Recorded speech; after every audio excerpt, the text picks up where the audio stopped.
G'day and welcome to the Game Day Squad NRL Fantasy Show. I'm Dill, that's Stu, and we are the Fantasy Bros. We are back again, partnering with Game Day Squad to bring you all you need to know to succeed in GDS Rugby League this season. Stu, it is Wednesday, mate, and you know what that means. Teamless Tuesday has dropped, and it's time to take a deep dive into our Round 8 GDS squads. But before we do that, it is finally time we can chat about our squads and some success in Round 7. How did you go, mate? Yeah, g'day Dill, g'day viewers, g'day listeners. Absolutely, mate. And anyone that was tuning in last week probably would have got some pretty good tips because we both finished pretty high up there on some of those leaderboards. Yeah, second in champ for me. I was sitting nice and pretty up on top with one match to go. I got a little sneaky DM by our good mate Penrith asking if I had any players left. Unfortunately, he did have one player left in that match and he only was behind me by about 24 points. So he did tell me he had Adam Dewey. So I was watching Dewey score pretty closely. It took him to about the 38th or so minute to get past that score. And he eventually topped it. So well done, Penrith. He had a massive week, but you had a pretty big week as well, mate. I saw you on top of that classic leaderboard for quite some time. How'd you end up? Yeah, mate, well done on the second place. And interesting that Penrith, our good mate, sent you a DM because he also sent me one going into that last match because he was only a few points behind me and asked what rarity my May was going into that last one. I did hold on in Classic and I did top that leaderboard. Finally, I've had a win for the season, so I'm pretty happy with that. And it was that Silver May that actually got me over the line. I think I picked Penrith by about 7 points in the end. So pretty happy with that. Big weekend for us. The other reason is that I also got up in my GDS Cup match. So I am through again into round 5. So I am pretty happy about that. Can't complain when you've got a win in Classic and then a win in GDS Cup. So we are steaming along nice and well. Flying the flag for the Fantasy Bros in the GDS Cup. I love it, Dill. Well done. G'day, Michael. Michael's joining us once again. He saw the Classic and the Champion leaderboards as well. Thanks very much, mate. Hope we steered you on a couple of good tips there as well. And definitely. G'day, Mel. It wouldn't be a Wednesday night Fantasy Bros Game Day Squad show without you being here either. So I hope you went well last week. Thanks for joining us. And everyone else, it's not too late to get started on Game Day Squad. Dill will tell you how shortly, but we're going to come live to you every single Wednesday night. So make sure you subscribe to us via our YouTube channel. That's Fantasy Bros AU, so that you don't miss out on a thing.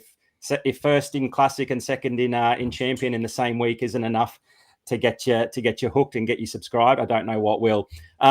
Each week, we're going to let you know the big important start sits, and we're going to reveal who we're playing in our starter and probably some champion squads as well. So if you can, make sure you follow us on all of our socials to stay up to date. We've dropped a couple of reels of our locks of the week and our point of difference players, and both players scored really nicely last week as well. So we're going to look to continue that run of form over the next couple of weeks, and of course, plenty of chances to win some awesome prizes from us simply by joining us on our show and staying tuned to our socials. Yep, just two things on that, mate. We're about 17 subscribers away from hitting that 100 over on YouTube. So I think we've got something big in store as a giveaway once we get to 100 subscribers. So make sure you get your friends involved, your family, your dog, whoever you can, so we can get to that 100. And also on Mel, she just joined in before. She's here each and every week. I believe she is overseas at the moment. And I feel like she might be in Europe, I think she said. So the time difference is massive there. So good on her for jumping on. Hopefully she can stick around and we can give her a few tips. And look, as you said, it's definitely not too late to get started in Game Day Squad. Obviously, you've missed the first few rounds, but just like me, you could top the leaderboard in Starter, Classic, Challenger, or Champion, and you can win plenty of prizes, both cash and packs, to help you out. You just need to go and download the app or visit the Game Day Squad website, create your account, use our promo code FBRL25, and you'll be rewarded with 3 9-player common packs just for doing so. A couple of weeks ago, someone opened a common pack and got a Diamond Cleary, which is one of the best cards in the game. So that could be you as well as your first pack opening. That'd be unreal. So why wait? As I said, plenty of cash prizes, plenty of pack prizes as well. Also, when you sign up, heaps of starters, bronze cards to get your starter team sorted, and you can start from there. Look, Stu, do you want to go through what is happening in today's show for those people that are new? Absolutely, mate. Same as always. I actually messaged you off air last week and I said, I'm pretty excited and confident about my team this week. And feeling's the same this week. I'm really looking forward to talking about some of my players and seeing how I go on the leaderboard this week. So we're going to reveal who we're going to be starting in our starter side, so you guys get a bit of a close look into the players that we're going to roll out there and try to win us some cash and prizes. We'll also, as always, be able to offer you some cards to win as well through the Bro Down Showdown. So if you haven't already participated in that little competition, stay tuned to the end of tonight's episode and see how you can get involved and win some pretty easy and fantastic cards. Yeah, unreal. And talk about winning. As I mentioned, the round 4 of GDS Cup is complete and the winners have been notified. We've halved the competition down to 32 coaches left. So it's getting pretty close to that pointy end. Remember, you don't need to do anything. Set your starter squad. That is all. You can check out your matchup over on the Game Day Squad Discord. So if you're not there yet, make sure you jump over. There's heaps of things happening over on the Discord. Remember, if you make it all the way through to the end and you are the last coach standing, you will have the 33rd pick in the 2025 GDS Rugby League prize card draft. And you can see on screen, for those watching on YouTube, that we've got Turn and Burn, who had the highest score for the round of 11.52. And then we've got Willow Titans, who was the biggest loser. And surprise, surprise, Willow Titans was actually my opponent. They had the highest score of any losing player, or any losing coach, with 10.95. So I am sorry, Willow Titans, but I do what I've got to do to make sure I can get through that GDS Cup. And just like that, it's really simple. It is all about your head-to-head matchup. You can score some of the highest points across the league and still not win. So it's really important to pick some of the best players. And even still, look, I had a couple of duds. I had Latrell Mitchell, who didn't score overly well. I had James Tedesco, and we spoke about off air as well, how we both were hovering over Dylan Edwards going into that game, thinking we might swap, and we stuck with it.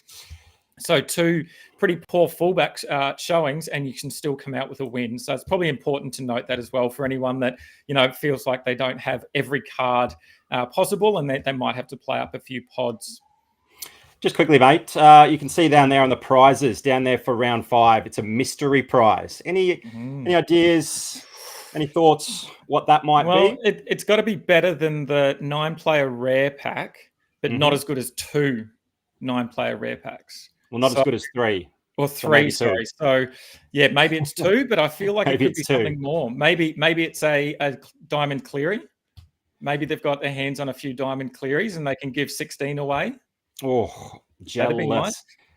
And very quickly as well, we had a colleague from work as well. I think Scrambled Legs might be his team name. He's mainly an AFL guy, but he's given Rugby League a go this season.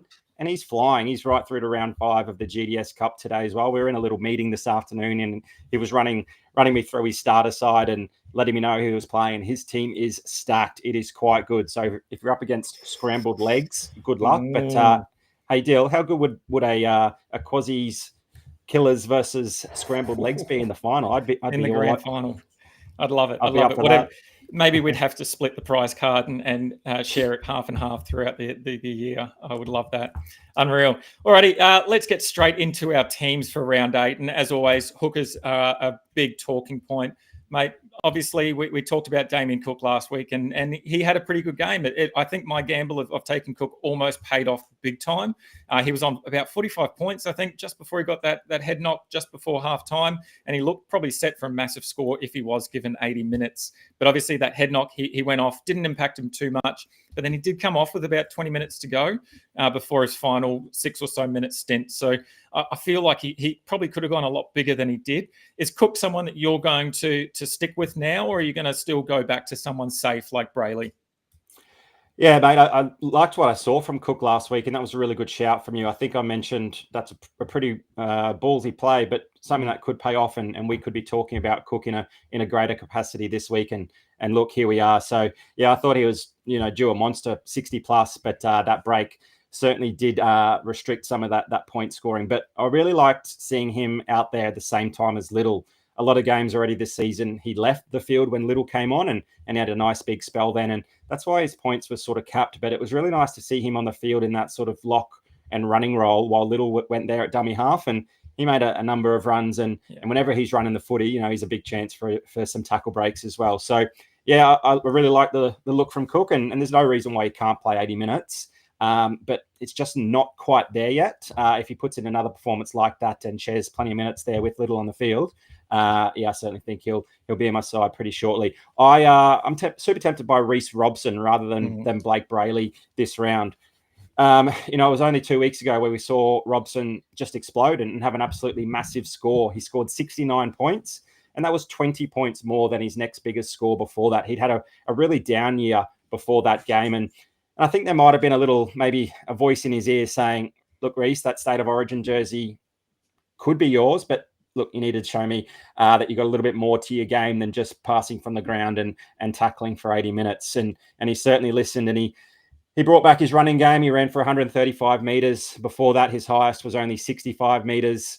And he even had a lot of games in the sort of 20 or the 30 run meters as well. So, look, the hooker position is so vital when they're running the ball. And if he's going back to that, there's no reason why he can't crack that 50 points a little bit more consistently and be a little bit more threatening than Blake Brayley. We obviously love the tackles that Brayley's making. He's got a try assist or two on the weekend with the big forwards, but, still only scoring those 50 points. So it's Robson for me this week. I hope he's a bit under the radar. The Cowboys had a bye last week. He's only had one good score. But yeah, Cookie, Robson, I think those are the two big ones this week. And it looks like you love him so much, you've put him twice onto the screen there. So obviously you're pretty keen to play him. Yeah, I like his matchup as well. I guess if we look at Cook and his matchup first, the thing I like is he's another player who's limiting his demerits, which is really important. Similar to Brayley, I guess. A lot of hookers tend to fall off tackles through the middle as they get fatigued, etc. But Cook seems to continue to make his tackles and limit those errors as well, which is awesome to see. He comes up against probably a favourable matchup. I know it probably doesn't sound like a lot, but the Roosters are allowing an average of 35 GDS points to hookers, which has them ranked 6th. That's 2 spots behind the Gold Coast Titans, who Reece Robson comes up against. They average 37.9 GDS points to hookers. So there's not a huge difference, but when you compare that to the rest of the competition, the average for hookers is around 34. So I guess both players have a bit of an opportunity to go above that. But you probably, you're tempering your expectations there for the hooker position. We've talked about it before. There's not a lot out there. You can go with that safe Brayley. Maybe you want to run the risk of Egan again. He looked like he got injured on the weekend, but continued to play. So there's always that risk there as well.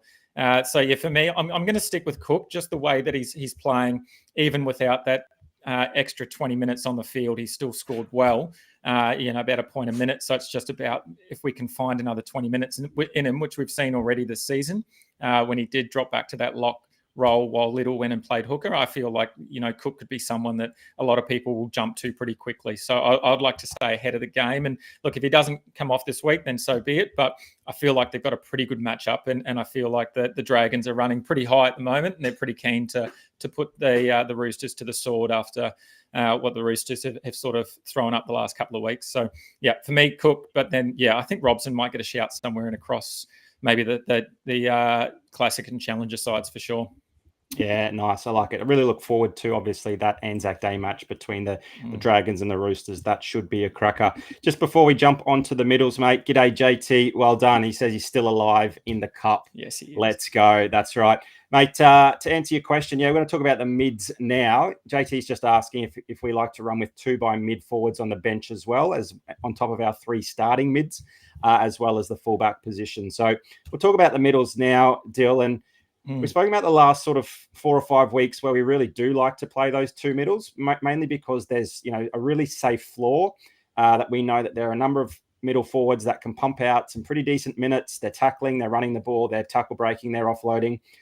But we sort of are starting to change our train of thought, or at least I am, and you'll be able to weigh in here shortly as well. But I'm not, JT, looking to load up on 2 middles just for the sake of 2 middles now. I'm starting to find some edge forwards that maybe have a little bit more consistency in terms of some floor, but also much greater ceiling opportunity as well through their attacking stats. And we do have a bit of a cheat code in the edge forward position. That's basically a mid forward anyway.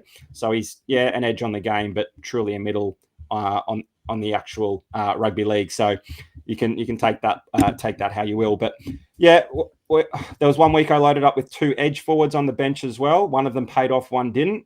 I'm not just going to lock in 2 middles for the sake of it. Dill, are you thinking along the same route?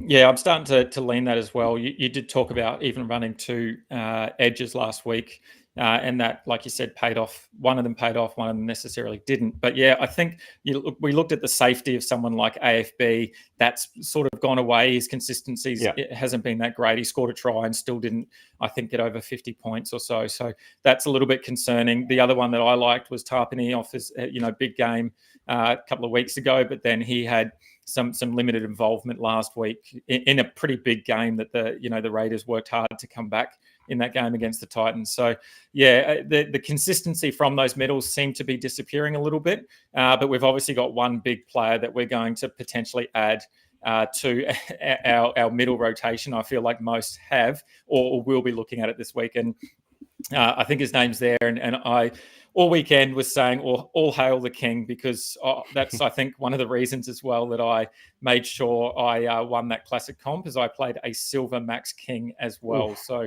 it was a bit of a gamble, but I've just been watching his sort of 50-point consistent middle rotation occurring, and just thought that at least I've got some floor there. I've got some safety. There's not too much ceiling, but damn was I wrong. He dominated that Easter Friday matchup. His first try in NRL, I think he was the longest any player has gone outside of Alex Twal or current players that hadn't scored a try for the number of games that he's played. So I think it was something like 80 or 85. So good on him. On top of that, he also had 200 plus run meters, which is obviously huge. He matches up against the Broncos tomorrow night, and I can't wait to him to steam in up against someone like Haas or Patrick Carrigan as well. And hopefully he continues getting that 60 minutes because he's going to stay in my squad now because we've seen that upside with the attack, with the try, with the tackle breaks, etc. So I'm happy to run with King alongside those big three and Haas, May and Yo. And I feel like you're probably thinking something similar. Yeah, really similar, mate. Just before that, just quickly, Melissa, no, JMK not back this week. Still dealing with that gash to the leg. So they give him another week, I think. And Max Plath has been named there at hooker for the time being. Deal Max King was unbelievable. Yeah, really consistent. Those scores of 50, 59, 52, 53, 54. But then that 87, sort of almost from nowhere. 232 running meters, fantastic. Scored the try, which is excellent. He's obviously pretty damaging close to the line now. They know that they can use him like that. But what I thought was a lot better was his two back-to-back 60-minute matches after having, his minutes sort of all over the place at the start of the season. It looks like he's really sort of solidified and nailed down that 60-minute role. And that's only going to be conducive to a lot of work. And 232 running meters for a middle forward is insane. And we're not going to say he's going to hit those numbers every single week, but those scores are already pretty good in those mid 50s, but he's shown us what he can do in terms of some upside there as well. So yeah, he'll be my bench middle alongside obviously those three standouts in Haas, May and Yo. There's still sets and forgets until, sort of the origin period rolls around. The big questions are going to be if they are named after a state of origin match, if we are going to roll them on into our teams, at the expense, the likelihood of maybe some reduced minutes or, being named on the interchange bench. That's when it's going to be pretty dicey, I think. But for now, pretty simple names just to lock in there as well. So if you don't yet own yourself a Haas, a May or an Isaiah Yo card, you've got to get yourself over to that transfer market or jump on the GDS Discord. And there's plenty of players there that have a heap of them in spare, and they might be able to trade you for something that they're chasing as well. So I don't think we need to talk about those three a lot. Hey, Dill, it's getting pretty boring mentioning those three names. It's always sort of that fourth or fifth player that sort of brings about the most talking point.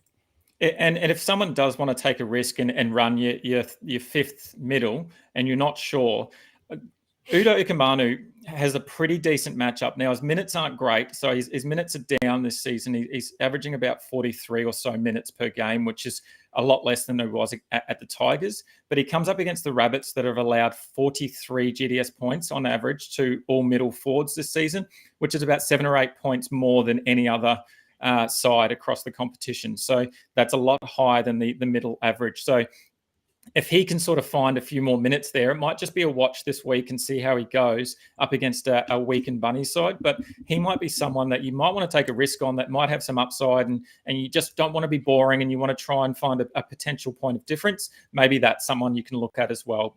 But yeah, for me, I think those sort of three, the big three we'll call them, and then add Maxi King in there as well as our fourth. And look, just a couple of comments before we move on.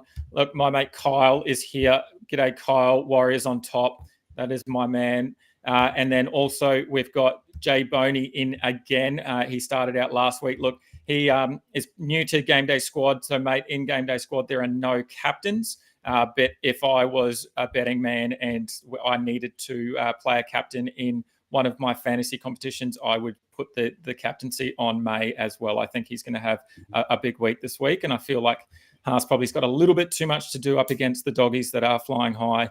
Their defense is unreal at the moment. And I'm sure you'd probably agree, Stu. All right, let's jump into our edges. And this is where it gets very interesting. I've got 4 players that I have no idea where I'm going with at the moment. So do you want to kick us off with a couple of players that you're running and then try and convince me to see what I can get as my second and third? All right, let's see how we go. Look, mate, Toby Couchman seems to be the flavour of the GDS forum at the moment. And for good reason. He's been in fantastic form as well. And we know there aren't too many bronze cards of Toby Couchman floating around. So there's a lot of people trying to get their hands on him to plug them into their starter or their GDS Cup teams. There's obviously not too many diamond cards around either as well, since he was only a new addition to the game this year. But, he's someone that's absolutely taken fantasy by storm this season. He was a really low minute interchange forward last year, and he's just developed into this state of origin bolter or serious contender. And it certainly wouldn't surprise me, maybe not this year, but certainly in the next year or two, that he's in that sky blue. But mate, he made 56 tackles last match and he only missed the one. So that tackle efficiency is incredible. We talk about the demerits that really hinder a lot of fantasy players' performances, and he's not getting very many whatsoever. In those 66 minutes, he also ran for 151 meters. That included a really nice line break where he sort of shifted off the pass and just managed to get outside of those tired middle forwards. And he sprinted downfield by about 40 or 50 meters and took the fullback on and looked like he could have almost scored there as well. So he runs really nice lines through the middle there. So that just adds another dimension to that Dragons attack, and they're not afraid to use him. What I love to see when he's got the footy in his arm is he's always looking to promote it and offload it as well. And those extra points through offloads are fantastic as well. He's not just that meat and potatoes middle forward. No.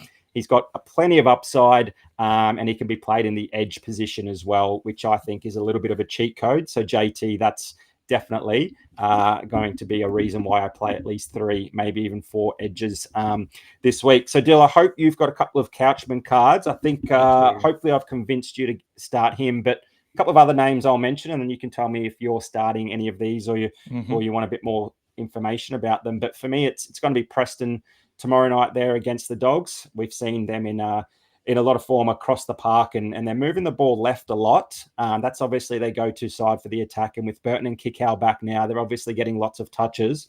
Yeah. But when the play breaks down there on the left, there's a really nice shift back to the right where, Tracy, where Sexton, and then even Burton is sweeping around at times as well. And that right side can be just as damaging as well. So the Broncos, are down on a couple of troops. They're licking their wounds, their confidence down a little bit. The Bulldogs are flying high.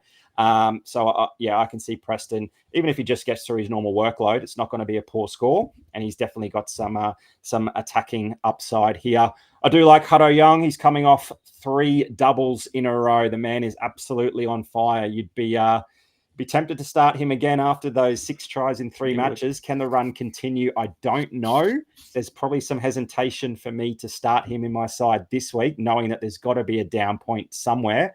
But he's just in some red hot form, and he's running over the top of blokes from 10 meters out and carrying 3 over the try line and scoring tries. We love to see it, particularly as a Raiders man. So in summary, Toby Couchman is a lock. Jacob Preston, Hutto Young is probably a bit of maybe a slightly ahead of Dylan Lucas returning from a hammy. And I think you're pretty keen on Lucas. So why Lucas over Hudson Young? Well, you covered 2 of the players that I had. So the 4 players that I was obviously Couchman's a set and forget. You said last week on one of the reels that he was your pod of the week, and look, that's for really good reason. I think he moves into lock of the week range for most people now.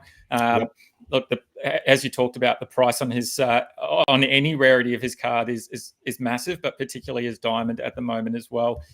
Michael Cozzi here said he finally got his hands on a Couchman and he's never leaving his team. I love that. That is unreal. Good stuff. For me, the other four, was Preston, Lucas, and Young, with a side potentially of Fafita, depending on what happens. He's been named on the bench and who knows what's going to happen there. But it's probably the toss-up. I need two positions from probably those three players, Preston, Lucas, and Young. I really like Preston. I think he's going to also be a lock in my team. We've seen how dangerous he and Carraz have been down that right side, as you said. And look, the Broncos are pretty even in terms of defending both sides of the field. They're letting in about 30 plus points on both sides of the field. So there's no sort of advantage either side there. But I think the big one that you touched on is that big change for the Broncos, where Cobbo's moving from the one of the edges to the fullback position. So how does that change their defensive pattern, etc.? I'm not sure yet, but I feel like Preston might be a beneficiary along with Carraz potentially down that right side. So I'm pretty happy to go with Preston. And just on Young, look, obviously he scored 7 tries this season, 6 of them in the last 3 games. You take out those 7, he's averaging 64 points as well, but you take out those 7 tries and his average is still in the mid-50s. So it's not like he's a slouch outside of not scoring attacking points. And I feel like this Raiders, they just got points in them. They can just score from anywhere on the field. And they come up against the Finns, who also can do that, but they also let in a lot of points. The line at the moment, the bookies have set at 50. So I feel like they could exceed that quite easily with the way both teams are playing. Look, if the Raiders score points, it has to be through Hudson Young again, whether it's him getting over the line or him giving a late offload for a try assist. And I feel like that could be the way to go. I love Dylan Lucas and I love everything that he's done. Obviously, returns from injury could be a bit dicey. He's also heading over to Christchurch for the Anzac Day game against the Warriors, which is going to be a massive game. Lucas, he's played only the 2 games, but he's averaging 66 across those 2 games. Does include 1 try. So again, you take that out, he's still averaging close to 60 points. And he's so dangerous on that left side with the likes of Ponga, Sharp, Marju, Best. Look, that Knights team, when they're on fire, they are unreal. And you look at what they did in the first 2 weeks, then Lucas gets injured and they haven't really found their form. So I feel like maybe he's the missing link. Maybe he's the reason that, they're not playing as well as they could be. And we've talked about it a few times in the last couple of weeks. The Warriors are vulnerable down that side as well, allowing an average of 52 GDS points to left edges. So I really like Lucas. I know that the scary part is the return from the hammy, and it's probably a couple of weeks early potentially than what was first projected. So I feel like there's merit in that as well, that they must feel confident in him if they've brought him back a couple of weeks earlier than predicted. I don't think I've made it easy for myself at all. I think it'll be a last minute decision between Lucas and Young. But the other looming one is David Fafita. He got ruled out late last week with a hammy injury, and we thought, well, there goes a month or 6 weeks worth of David Fafita, just as he's found some form, just as he looks at his most dangerous. And then, surprise, surprise, his name has popped up again on the reserves on the bench. So I'm always keen to run one of my favourite players out, and that Big Dave Fafita. And look, if he's starting, and I know that he's got some security around his minutes, I think he's a must play every week. The scary part is that you just don't know if he comes off the bench, is he going to have 15 or 20 minutes like he did that first game, or is he going to play 74 minutes like he's done in the past? I'm not sure. If his name comes into the side, I think I might play him over probably Hudson Young. Yeah, those flexible coaches that moved him into their starting lineup sort of 2 weeks ago when he was named on the bench and then was named in the starting side, and he had his breakout game of the season. Those coaches were certainly rewarded by that. So it's important to stay flexible with your game day squad teams and keep an ear out for that late mail and see where these players are lining up, and if they are coming off the bench and that sort of thing. That's a good way to get a jump on some of your opponents as well. But too many question marks around Fafita. I'm shocked that he's been named, to be honest, and he can't be 100% regardless of if he takes the field or not. So yeah, with so many other good options and good matchups for some of these players as well, I don't think we need to sort of outthink the room and whack him into the side. If he does get named in that starting team, he might be great. He might, have reduced minutes. He might redo that injury pretty quickly. Just like Dylan Lucas, I know that hamstrings, they're most likely to be re-injured within that first 2 weeks. So for me, Dylan Lucas is probably a bit of a watch, between the fingers over the eyes sort of thing. I don't think he'll ruin my week if I don't start him, but it's probably just a bit too much doubt. And the player that I play instead of him, it probably isn't going to cost me too many points after all. JT here is asking us about his main man, Dylan Egan, as a big Dragons fan. Mate, the issue with Dylan Egan is the number he's wearing on his back. It's probably more of a psychological, issue for me, seeing the 17 on his back.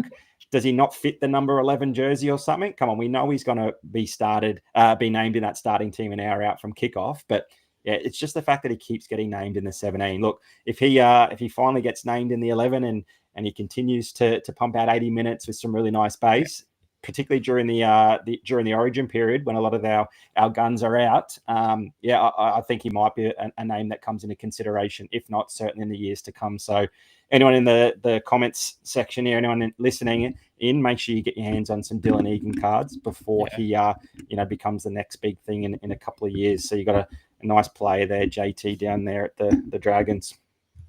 Yeah, love it. And Sif Kanga is kind of agreeing with me, kind of not. I'm not sure. Lucas could make it in my team this week, but not confident with the hammy. So, yeah, I'm not sure there. That hasn't helped me at all, Sif Kanga. So that is all right. How are the splinters, mate? Get off the fence, Sif Kanga. We will push through.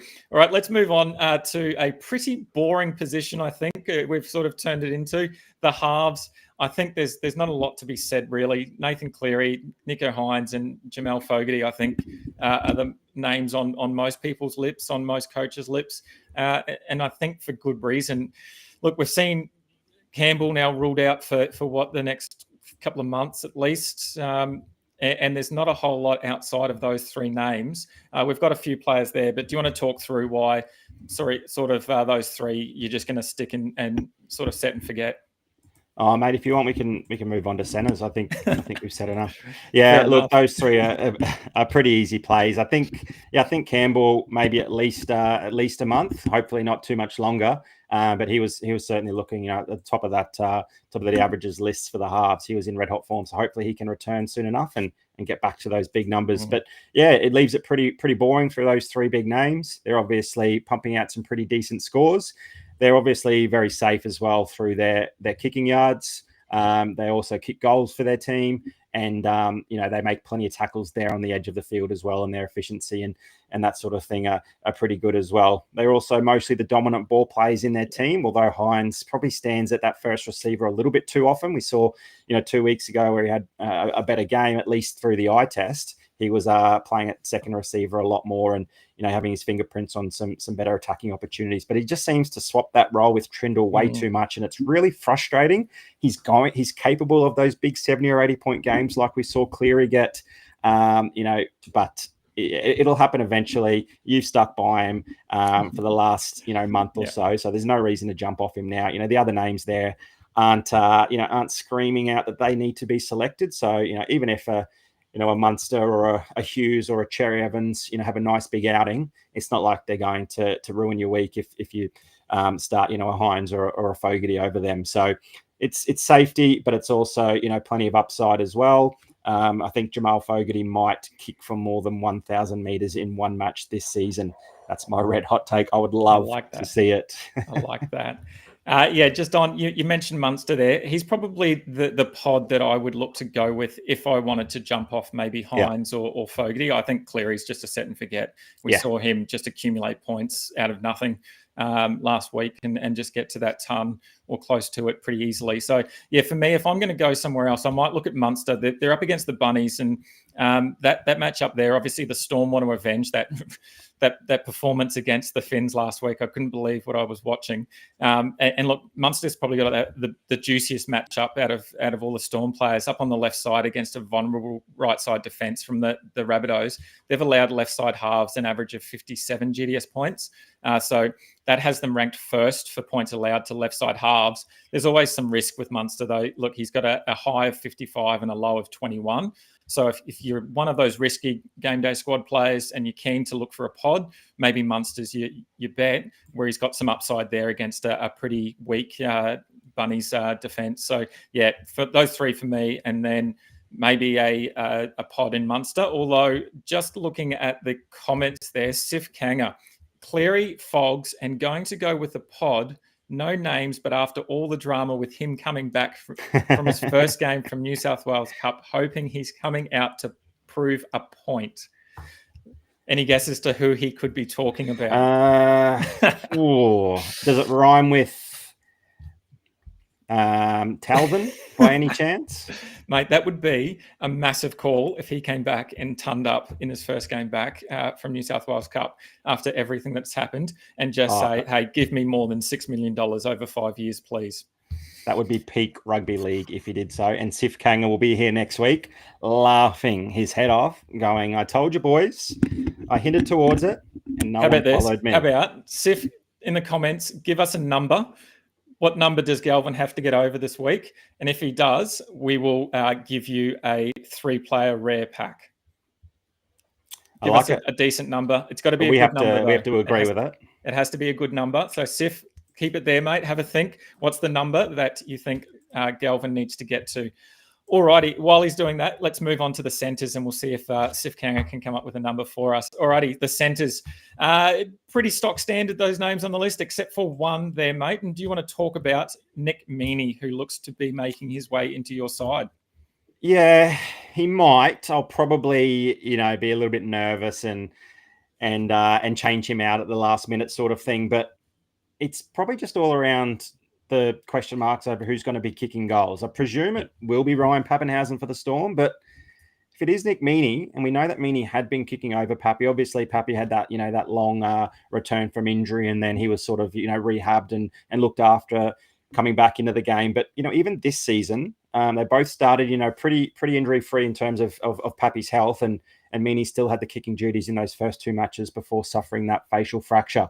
If we look at Pappy's kicking percentage, it's 80% so far this season and 77%, I think, for his career. Nick Meaney is slightly below him by 2 or 3% in both of those categories. So it's really, no big difference. Yeah. So I presume Pappy will just hang on to the kicking duties, which would probably mean that I'd move away from Nick Meaney, but there's always that chance that he does. So I think I'll be paying some really close attention to the pre-game warm-up, and I might even see if I can get some spies down there at that game, and so they can hopefully spot early who is doing all the warm-ups with the tee. Because look, if Nick Meaney is doing it, there's a real chance that he could have 15, 18, 21 points just from the boot, which would just be unreal in that center position.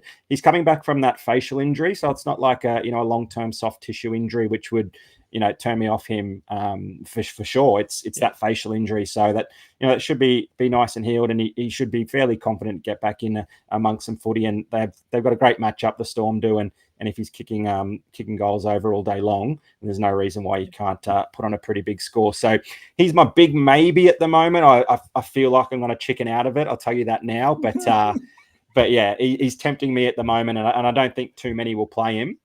Let's hope anyway. But the other interesting name there on the list is probably Selwyn Cobbo. Is there a chance that he might find his way into your lineup?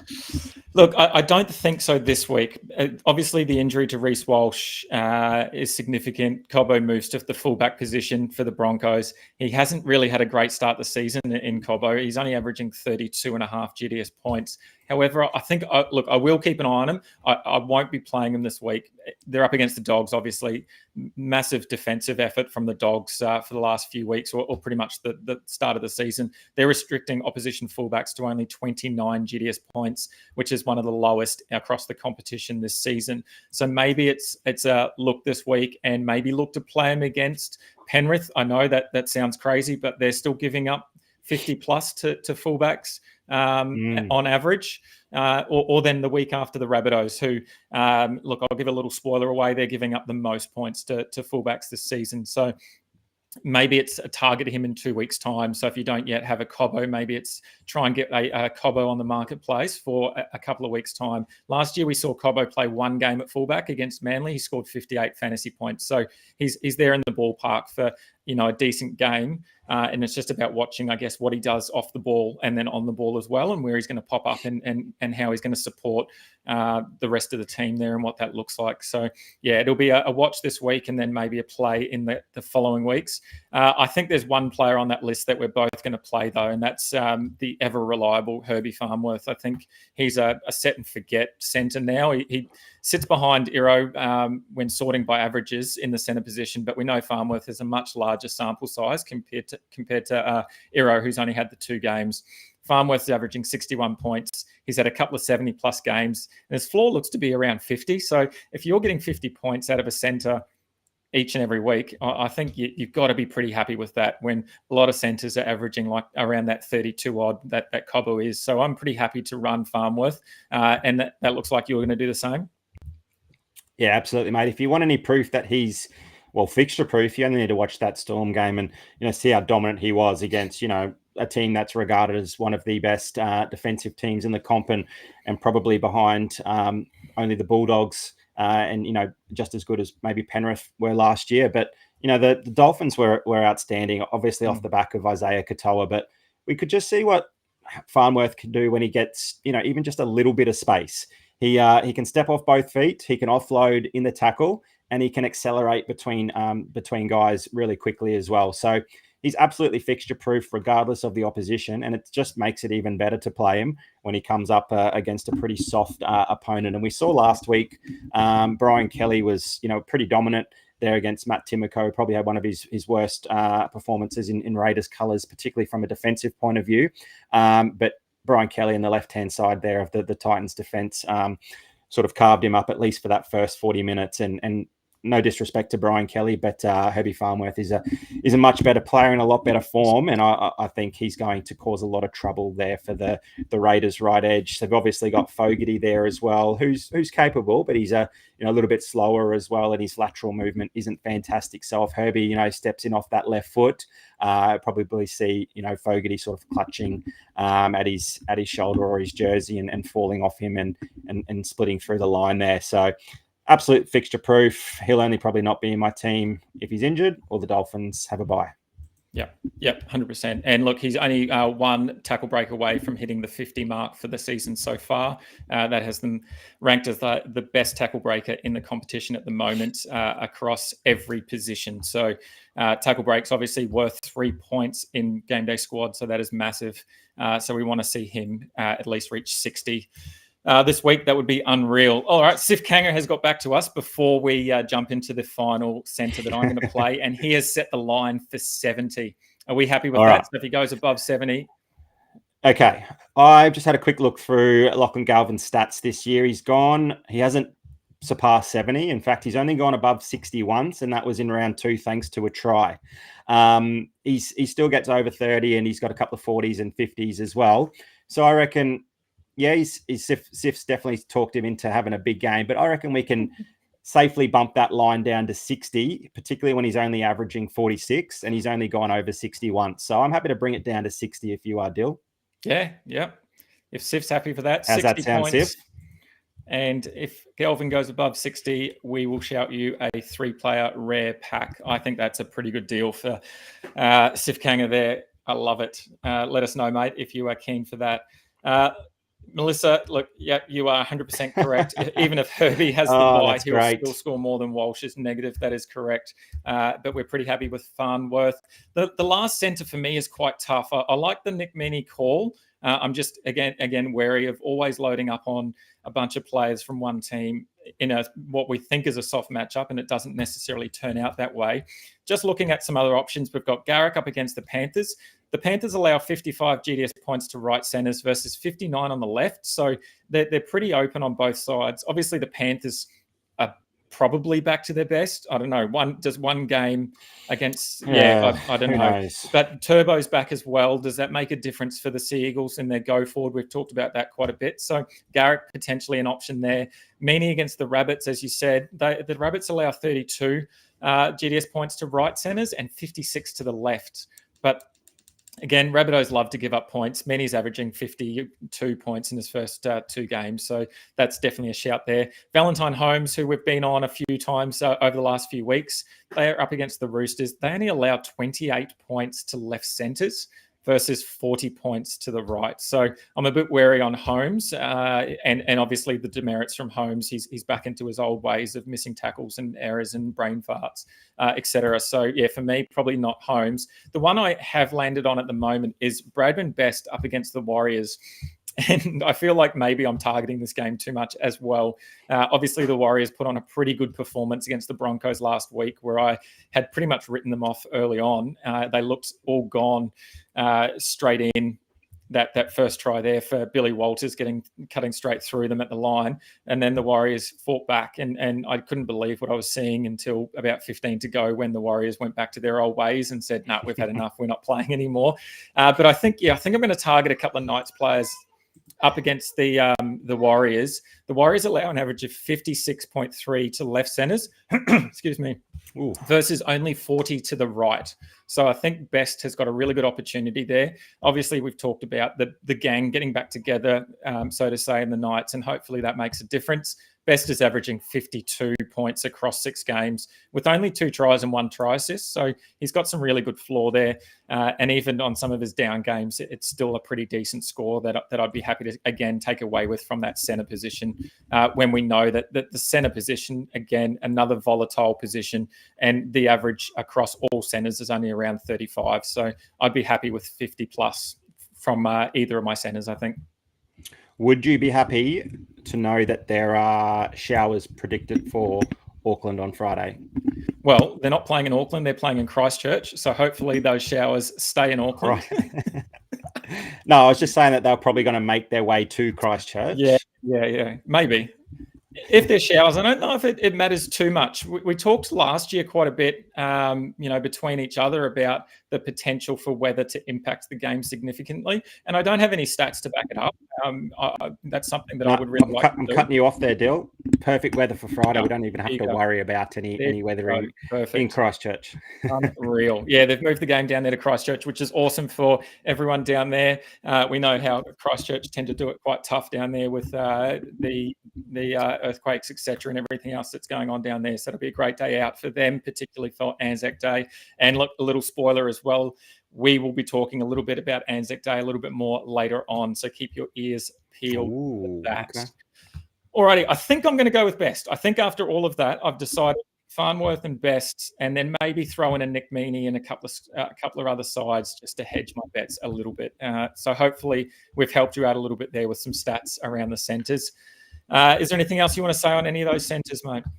No, mate. Yeah, I like the Best shout. He might find his way into my side for a late Meaney replacement if I end up going down that route. So let me get this straight. You've got Bradman Best. You got Dylan Lucas.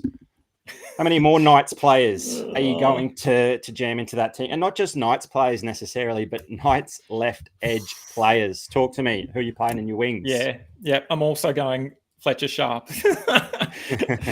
I don't know. Not Greg Marju as well? No, I'm not going Greg Marju, although he was another big reason why I got up in that classic competition. So I might just have to hedge him and just throw him into maybe my classic and challenger again. I still think we continue to talk about Fletcher Sharp and compared to Greg Marju, and I still think Fletcher's got that better floor, a lot safer floor than someone like Greg Marju does. We look at the stats. Marju might be the play, though. The Warriors have allowed an average of 56 GDS points to left side centers, left side wingers. So there's just that opportunity there where, I don't know, there could be a bit of a play for that left side. Look, the other interesting thing is that the Warriors tend to restrict right side halves to 41 points. So that, that sort of right side gets shut down a little bit more than that left side. So yeah, the Warriors obviously are a little bit different over the last couple of games, but even the last 3 or 4 games, the left side seems to, in attack against the Warriors, seem to a little bit better. So yeah, I'm a little bit nervous about fielding so many Knights, particularly when they aren't playing well. But I don't know. I've got this feeling about the Warriors that they never seem to step up on Anzac Day like they should. So I don't know.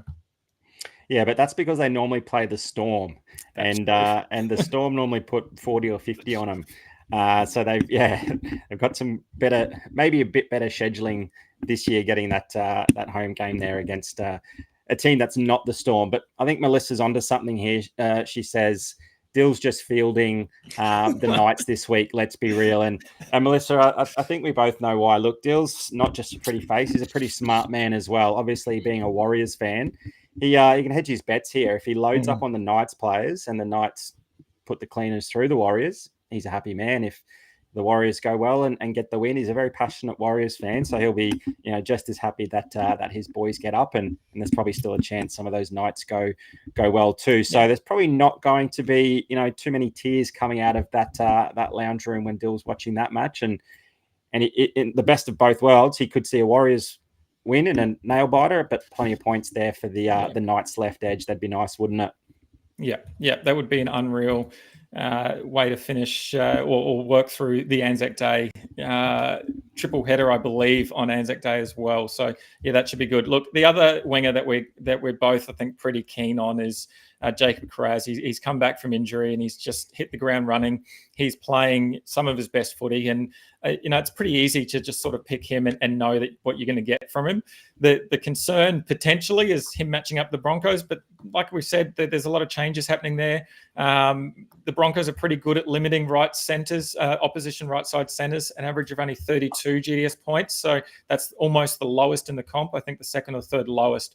But it's hard to go past him. Kiraz, like I said, almost 60 points last week without a try. He had over 200 run meters, 5 tackle breaks, and 4 offloads. So it's obviously all about his base and his power that we're getting those points from. So I'm pretty happy to run with Jacob Kiraz, and then Fletcher Sharp as my third Knights player, but maybe I might think about changing one or two of those maybe on Friday before the game kicks off. Yeah, there aren't too many players aren't too many wingers in the league like Jacob Kiraz. His work from his own end is fantastic, and he's definitely looking to promote that footy with an offload, really close to his try line. And he's obviously, got the license to do that, and it's pretty fruitful for the team, but also for his fantasy scoring as well. So he breaks tackles for fun. He does plenty of work through the middle, and whenever he's running through the middle at some of those tired forwards, he's always a chance of, getting through himself or bumping off a couple for a tackle break and an offload out the back. And the Dogs are on fire. They're leading the comp because they're the best team in the comp at the moment. Yeah. They're damaging down the left-hand side, but if they don't score down the left, they then shift the ball to the right. And, he's every chance to get on the end of a nice little backline shift there as well. So, yeah, pretty confident play Kiraz because of the safe floor. It's probably about how many squads you want to put Marju in, because we know that he's, got some pretty big downside as well. He's got scores of, 34, 39 and 18 before that massive, 102 points. So, that almost came from nowhere if you look at his 3 previous scores, and he's had some really low scores. So 16 tackle breaks is incredible. That's almost 50 points just from tackle breaks alone. Some wingers in this competition aren't even getting close to 50 points, and they're playing for 80 minutes, and he's doing that just through tackle breaks. So it's someone you can't ignore, but we know that he's got a pretty low floor there as well. If he's making a few errors under the high ball, or he drops 1 or 2 coming out of his own end, he seems to go into his shell, and he doesn't seem to get back into the game at all. So he's a really confidence player. If he starts the game well, he's every chance to go on with it and bust plenty of tackles and crash over as well. He's probably not someone I can be confident in to start in all 4 comps, but there'll be a sprinkle of Marju around some Kiraz. But yeah, I don't think you can go wrong with those 3. It will probably be who you want to go as a pod, and who's going to be risky enough to go outside of one of those 3 players and look to be a point of difference somewhere else. I don't think the other options are that tantalising. Sif Kanger has suggested maybe Hopewadi. Look, he definitely probably would have been in contention if he was still in that fullback jersey. We saw he absolutely tore the Dragons to shreds last week playing at fullback, which is fantastic. Obviously, Tommy's back now, which means Hopewadi moves back to that left wing, and we know that the left wing is pretty good for when you're playing in the Manly side. But we don't know how good Tommy is returning to the game. Yeah, he's every chance of playing really well and lighting up that left side of the field. He's been a bit more right side dominant this season, and he's the few games that he has played. But I guess there's also the likelihood of, if he goes down, then Hopewadi does slot into fullback there. So yeah, decent little shout there, Sif Kanga. I like it. But yeah, definitely when he's got the number one on his back, he's a far more enticing play on the wing for me. Yeah, and just quickly, the mails come through for the Broncos Bulldogs side. Jordan Ricky has been ruled out, and Piakura has come into the starting side. So I don't know if that makes a difference in terms of some of the Bulldogs players that people might want to target, but I think that's a pretty big out for the Broncos as well. And for a young bloke in Piakura coming in who, probably hasn't done a lot of training in the starting squad necessarily. So that, again, might be an option there for you to target, maybe moving forward into that Broncos-Bulldogs game. All right, yeah, for me, I think Fletcher Sharp's an easy one. Marju, sprinkle across. Look, JT's brought up a good point as well, just back to Bradman Best. Rocco Berry comes back in for the Warriors. He came back in last week as well. He is a very good defender. He is picked purely based on his defensive work. He is the son of an All Black, so he knows how to tackle properly. And yeah, it's a bit nervous about him lining up against Best. That is correct. And I guess that'll be probably something we'll keep a close eye on leading into that game, as well as if there's any late mail, any changes leading into that game. All right, let's jump to our fullbacks now. And again, another position where we've pretty much gone for the same three players, although you have someone potentially that you might be looking at that's a little bit different. So do you want to talk through that player first, and then we'll bounce back and forward for the three that we're going to play? Yeah, that player is Scotty Drinkwater. He's got a really nice matchup here against the Titans. The Cowboys are obviously in some serious form of late, and he's usually involved in those try assists, finding the try line himself, obviously breaking tackles, but also kicking goals again this year. So he's actually been really consistent this season so far in GameDay squad, without really having a monster game yet, but it's probably not too far away. Cowboys are obviously coming, off a freshener, and it should be nice and fresh now. And they've probably, looked at some of their attacking structure close to the line and found some ways to get him a little bit more involved as well. And I think he's really going to benefit from that by coming into this match up with fresh legs. And he's someone I'm certainly considering with that really nice matchup there this weekend. He's definitely going to come in as a pretty big point of difference, given that we've got the likes of Teddy, Pappy, and Dylan Edwards that I presume are going to be pretty well played across most comps. But yeah, I think Scott Drinkwater will find his way into at least one or two of my squads, and I wouldn't be surprised if he's one of the top scoring fullbacks this week. But I just want to see a little bit more from the Cowboys as a whole. They've shown glimpses, maybe not yet for 80 minutes. If they are putting together an 80-minute performance, he's going to be a big benefactor of that, and I think he's going to go well this week. And maybe even Jeremiah Nanai getting a start there as well. It could be the time that the Cowboys start finding a bit of rhythm, a bit of form, and Scotty Drinkwater will be a big reason for that. Yeah, I love it. And we talked about him a couple of weeks ago, and it probably didn't come off as we expected. But I think, he's definitely got some form, and we've definitely seen it in the past where he gets 2 or 3 try assists and maybe even a try himself. And we're laughing looking at a 70 plus for Scotty Drinkwater. So I think that's definitely a potential pod, and I like it. Look, there are, like we said, probably 3 big names there in James Tedesco, Ryan Pappenhausen, and Dylan Edwards. I think Dylan Edwards probably is not a contentious call. It's probably a smart point of difference potentially. I guess it just depends on if you think that the Panthers are back or not. Is probably the big one. He obviously had a great game last week, and the Panthers looked like they played really well last week, scoring 40 points up against the Roosters. And Edwards had quite a big part in that. So, we take out his try assists. He still ran over 200 meters and had 9 tackle breaks. So it was back to sort of the Dylan Edwards of old, wasn't it? That, that we got used to last season. We're happy to play and know that he was going to get all those run meters. So we probably expect more of the same against the Seagulls as well. They've allowed an average of 40 GDS points to fullbacks this season. Has them a little bit in the middle of the pack. So there's some defensive opportunities there for the Seagulls up against the Panthers. But yeah, I just think Dylan Edwards, I think we've got to play him. I just think he's too good not to have in our sides, and we know what he does when he's on fire. Look, the other thing, Will Kennedy did score 50 points a couple of weeks ago against the Sea Eagles. So if Will Kennedy can score 50, then Dylan Edwards, who's the New South Wales fullback, surely has a lot more points in him. Yeah, Edwards certainly got the points over Teddy last week, didn't he? I just can't get the Edwards play right. I remember playing him back in round 2 against the Roosters there. Everyone expected, the Roosters to continue their poor run of form. They got smashed against the Bronx in round 1. Penrith were great in Vegas, but that's when it all went downhill. I played Edwards in that match. He only lasted 59 minutes. He scored, a really low 30. He did that injury.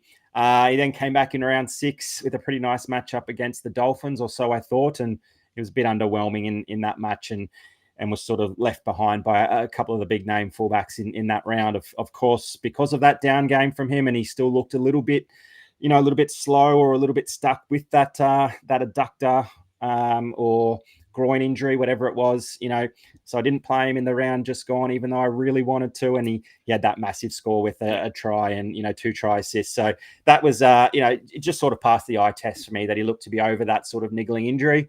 He's obviously getting close toward that origin sort of part of the season, and he'll want to be putting his hand up for that series once again. And he certainly reminded us of just how capable he is. And I think the Penrith team also reverted back to their structure of old, where you might remember early on in the season, they were doing that really odd sort of turning the center or the second rower under on the right-hand side with a really deep loopy pass from Cleary. And then they sort of set up to attack the left, and the ball wasn't really going right a lot. And that's really where Edwards thrives. He sweeps there behind the second rower and the center, and often has that 2-on-1 against the winger. And he's smart enough to make the decision there to either go himself and score or to draw and pass. And he did that twice for Paul Alamotti in that match just gone as well. So that's the Penrith of old that we know. And they really hadn't set up a play like that in the couple of games that Edwards had taken the field alongside Nathan Cleary. So it was nice to see. I think they're going to see how that does work, and then they're going to go back to what does work. And he's certainly going to be a big piece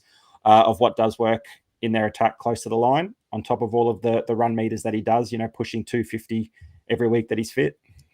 Yeah, love it. So lock in Edwards, I'm pretty happy with that. The next player that I think, he was my lock of the week last week, and he probably just made enough points to sort of fill that role of lock of the week, and that's Ryan Papenhuyzen. I still think he's a lock of the week this week, even if he doesn't have the kicking duties. Obviously, it would be, much better if he did, but he matches up against the Rabbitohs, who have allowed an average of 60 GDS points to fullbacks, which has them ranked first. So previously, it was the Panthers just ahead of them. The Rabbitohs have taken over now, though, for allowing the most points to fullbacks. The lowest fullback score that they've had against them this season was 42 points from Dane Laurie. So even that there tells you something. I think Papenhuyzen, much better player, much better opportunity. He just seems to, as we spoke about last week, he just seems to be in everything that the Storm does. He just pops up inside, outside. He's there or thereabouts whenever there's a try scored or a try assist that needs to be made. So I think they're going to have a big bounce back. They're going to want to prove to Bellamy that they're much better than what they were against the Finns. And I think Pappy will have a big part of that. And I'm pretty happy just to lock him in with Edwards, and then with our man Teddy as well. Obviously, he had a little bit of a down game against the Panthers. However, he's got a massive opportunity against the Dragons.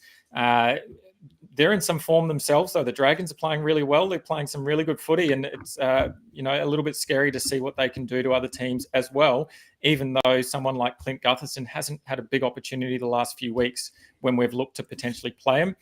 They still allow, though, the Dragons still allow plenty of points to fullbacks, averaging 59 points. So they're second just behind the Rabbitohs there in points allowed to fullbacks. So, Hopewade a couple of weeks, last week went massive against them, 75 points. I think we just locked Teddy in, put a line through last week. He was up against one of the, one of the best sides in the competition that we know in terms of the Panthers. I think we just lock him in and let Teddy cook and just go with those three players of Teddy, Pappy, and Edwards. I'm pretty happy with that. Yeah, spot on. With the Ryan Papenhuyzen shout and the Melbourne Storm for that matter. Gee, poor bunnies. They've just coming off a big loss on Good Friday, couldn't score a point, and now they get the Storm after a big loss to the against the Dolphins. You know that Bellamy's going to have them up and ready to go, and the poor bunnies are going to feel the full brunt of that. Mate, yeah, just on Lehigh Hopewadi's game last week against the Dragons, that really showed that they can be vulnerable to that fast sweeping winger that can break some tackles as well, and that's exactly what Teddy likes to do. Hopewadi hadn't passed 50 in his 3 or 4 matches at fullback prior to that, but he had about 250 running meters, broke 9 tackles, and set up a try or 2 himself. So yeah, not really concerned about running Teddy out. He's going to get through his normal amount of work, and I think we've got some really safe plays in those fullbacks, but also plenty of upside as well. And mate, if Ryan Pappenhausen is kicking as well, we could see an 80 or a 90-point score here. Yeah. I wouldn't be surprised. Look, and it seems like we have done enough to twist Sif Kanga's arm on Teddy. I think previously he was looking at Gutho or Edwards, but he's going to run with the Teddy.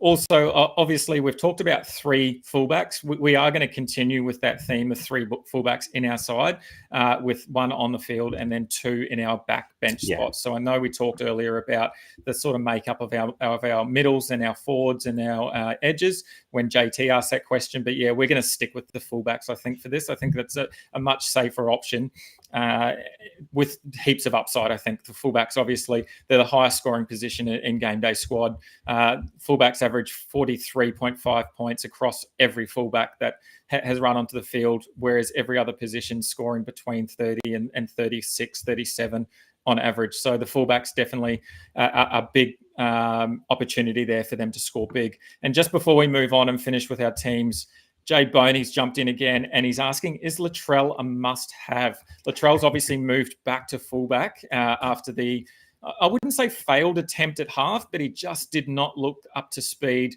They swapped him and Jack Whiten out for some of the game and had Latrell at centre. They've put him back in at fullback. Is he a potential play this week, or is he probably someone you just hold and wait for a couple of weeks? Yeah, no, not a must-have by any means, Jay Boney. Not even really a contention to play for me this week, particularly with the matchup there against the Storm. He's obviously played a lot of sort of centre and 5'8" so far this season, so he hasn't really had to have that full 80-minute game at fullback where there's obviously a lot more running and decision-making to do, and coming up against the Storm, who are just coming off an absolute flogging. It's not a great matchup at all. He's obviously capable. He's beaten up against some really good teams and scored some massive points in the past, but look, I can't see it happening this week. And with so many other great fullback options, Latrell's not on my radar, but it'll be nice to see him get that full 80 minutes under his belt. Hopefully he does play well and come back next week, mate, and we'll have a chat about Latrell then. And just quickly, JT, who is also known as the Kiwi Stats Man, he has chimed in here with the Bunnies have never won in Melbourne. I'm not even going to check that. I just trust JT that much that I can agree. And the only way that I feel like Latrell's going to score well is if the Bunnies win. And obviously that doesn't look like it's going to happen. So Jay Boney, I think drop Latrell and look for someone like Teddy, Drinkwater, Pappy, or Edwards, I think is the better option. All right, let's have a look at our starter squad. So remember, this is the all-bronze starter squad. Stewie, unfortunately, was eliminated round 1 of the GDS Cup, but I am still there and I am up against Do Better Next Year. I don't know whether that's a message to their opponents or a message to themselves. Whoever they are, they're in my head already. I'm very nervous with that name there. Hopefully, I get up there with my team. A couple of differences there in the best, Cook and Dylan Lucas. But obviously, we talk about each and every week. You've got to be pretty flexible. You've got to be on top of the late mail and be pretty loose in terms of who you're going to play and where you can pivot to. So there are definitely some options there as well. Yeah, I don't think my team's ever exactly identical to what we show on screen. And it's not to mislead anyone, but there's the rugby league scene can change so much in 24 hours. So, we're putting these teams together on sort of a Wednesday morning, and there's obviously a lot of news that we sort of read into and sort of make some changes on the fly as well. So, it's a pretty good overview, but we typically are pretty flexible and make some changes where we can. And just on that as well, make sure you jump over to the Game Day Squad Discord. We do our best to try and post teams an hour before, once we know them, just so that you're up to date with all of those changes as well. Obviously, the last couple of weeks we have been on holidays, which we've been a bit slack, but we are back now. So we'll make sure we get on top of that as often as we can to help everyone out in the Discord community. So make sure that you jump in. Look, we have across to our Bro Down Showdown. It is our favorite part of the week, and it's something that we loved throughout the cricket season. In the Big Bash. So if you watched any of those shows there, you'll know exactly how this works. Stu and I go head to head. We pick 3 players from 3 different positions that are spun on the wheel, and then we go head to head.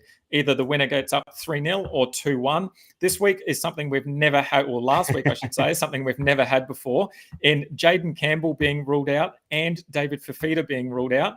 So we automatically got 1 point each, and then it was down to Fletcher Sharp and Jacob Kiraz. And this week, I finally got another win on the board. So I think it's about 6-2 now in favour of Stu. What that means, though, is that we are going to spin the wheel for everyone that commented on commented my name in the YouTube, the Facebook comments. That means that you are now in the running to win one of those cards. So let's bring the wheel up. I will kick you there. So you should be able to see the wheel there, mate. That's right. Yep. Gotcha. Perfect.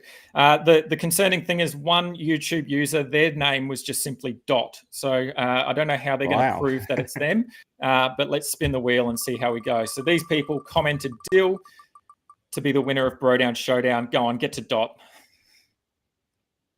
Oh, I love it. Alrighty, and it is Gainers AFL. So we've got an AFL fan jumping over and getting a NRL pack. So I'm going to stop sharing there. And Stu, you bring up your screen now, mate, so we can see those cards. All right. Have you got it? Not yet. Hang on. Here we go. Let's bring that up on screen. Sensational.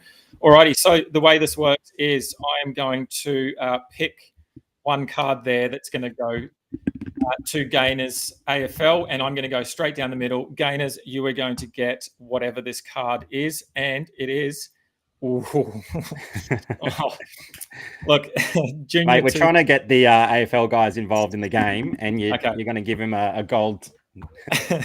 All right, scratch that. We're going to go and give Gainers AFL the left card there on screen. Left card here. All right, that is a Corey. You're not helping yourself. Naira. Come on, we've got to have a good card. Look, let's go to the last one. Gainers, what is this one? It's got to be good. This is for you, mate. No, it is Blake Laurie. That is horrible. I apologise. Gainers, get in touch with me. Quasi over on the Discord. I will find a better card, a better gold card than that. I will help you out, brother. Congratulations. Thank you for commenting my name and having some faith in me that I could get one back. Alrighty, this week, our Bro Down Showdown, we spun the wheel and we got hooker, edge, and fullback. So I am going to run with Cook. Dylan Lucas, I know it's a bit of a risk, but I'm going to run with it, stick with my guns, and then I'm also going to run with Ryan Pappenhausen. So if you think those 3 players are going to get up over Stu, make sure you comment Dill. If you think Robson, Couchman, and Teddy are going to take the win for Stewie, make sure you comment Stu. Either on the YouTube or over on Facebook. And at the end of the week, into next week, when we run our next show, you might be fortunate or unfortunate like Gainers and be in a chance to win a card. No, we'll always make sure you get something decent. We wouldn't give you any rubbish that you cannot play. So like I said, Gainers, hit us up. We will sort you out. So remember, comment Dill or Stu, whichever one you think is going to get up in the Bro Down Showdown. All right, that is it. That is our Round 8 live show. We have talked through all our starts and sits. We have gone through our starter squads, and we've also done our Bro Down Showdown, which we love. Our next show is coming to you in 1 week's time, Wednesday, the 30th of April. That is round 9. That is also Magic Round. So we're going to have a big show there talking about all of the competition happening at Suncorp Stadium. Already coming through is a few names for Stu. Straight up, we've got Michael Cozzy's posse in there with Stu. Skip's also going with Stu there. And then Jay Boney, just to jump in as well, is also going Stu. Everyone is on the Stu train this week. All right, we did also tease earlier in the show, we had a bit of an announcement for Anzac Day. Stu and I are doing something a little bit special. We are having a Fantasy Bros meetup, a watch along over at the Story Bridge Hotel in Brisbane for Anzac Day. So that is this Friday. It is a public holiday. Story Bridge are famous for their Anzac Day celebrations.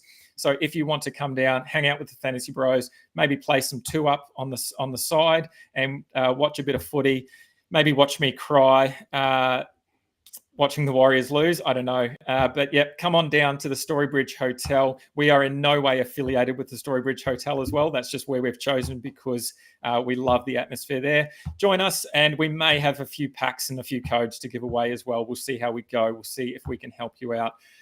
Mate, anything else to leave the viewers and the listeners before we head off for? No, sounds great, mate. Weekend? Looking forward to it. Love Anzac Day. Such a great round with a lot of tradition, and sort of love that. Listening to that last post, hey, it really gets you pumped up. And we got 3 games on the Friday. How good? Yeah.